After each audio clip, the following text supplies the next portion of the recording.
Ethos, pathos, and logos. Together, these three elements are known as the modes of persuasion. The names of all three of these are each derived from Greek words, and the philosopher Aristotle named them. He called them the three artistic proofs. Now, according to the website pathosethoslogos.com, the three are used to convince audiences. Now, I'm going to go into each of these specifically, but just so that we get a base understanding of the three, we need to remember that ethos, the Greek word for character, is directly correlated with credibility. Pathos, the Greek word for experience or suffering, brings out the emotion in people. And 3, logos, the Greek word to reason, appeals to logic and proof. To fully understand these three and the functions that they serve, I will be giving examples of each of them that are seen in everyday advertising and imagery. I mentioned that ethos is correlated with credibility, but what exactly does that mean? Many Americans are very skeptical about the products that they buy.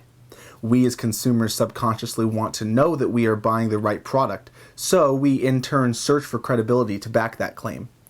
I mean, just think to yourself how many times you've been in this situation where you've heard a commercial that says something along the lines of 9 out of 10 doctors guarantee that this product will get you the results that you're looking for. The doctors that are in these commercials, or rather actors, they hold the power of ethos. We see ethos in advertisements with celebrity endorsements also. As consumers, we see that these celebrities are using the product and we think to ourselves, it must be good if they're using it because it'll work for me too. They are also holding ethos within them. We are now going to move into the second element, which is pathos. How many times have you heard this song, showing a spokesperson with an oddly soothing voice and a telephone number below to call and donate? Everyone gets so sad that they change the channel during these commercials. But that doesn't mean the advertisement is not effective. It means that it is exhibiting pathos. Many times, pathos is seen in advertisements using visual flags. This means that they are using shock value to tug at the hearts of the consumers. Some of the images that are used in these ads are indeed disturbing in nature, but this is intentional, as it tends to resonate more with consumers, and they're more likely to remember the particular advertisement. Throughout my time researching these ads, I have noticed a pattern with those that are involving pathos.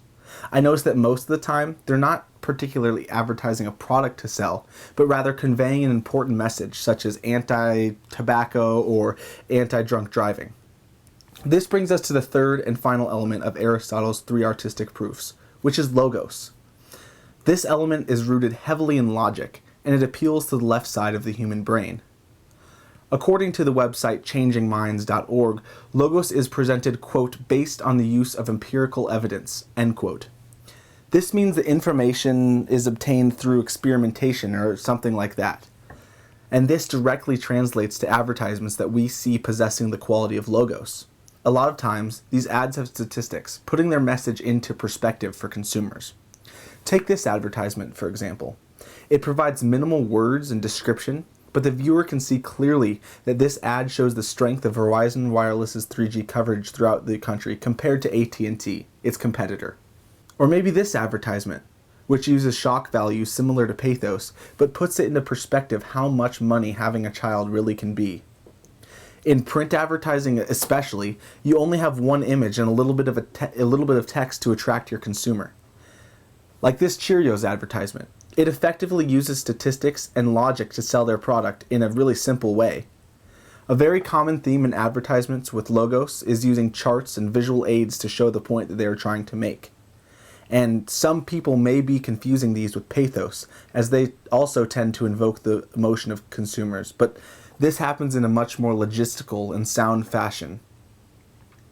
With the immensity of imagery and other things that are integrated in our culture so much, we can use the three modes of expression to break down the meaning behind a message. It's not just interesting, it's important for us as consumers to see how these companies are trying to sell their product or their message to us.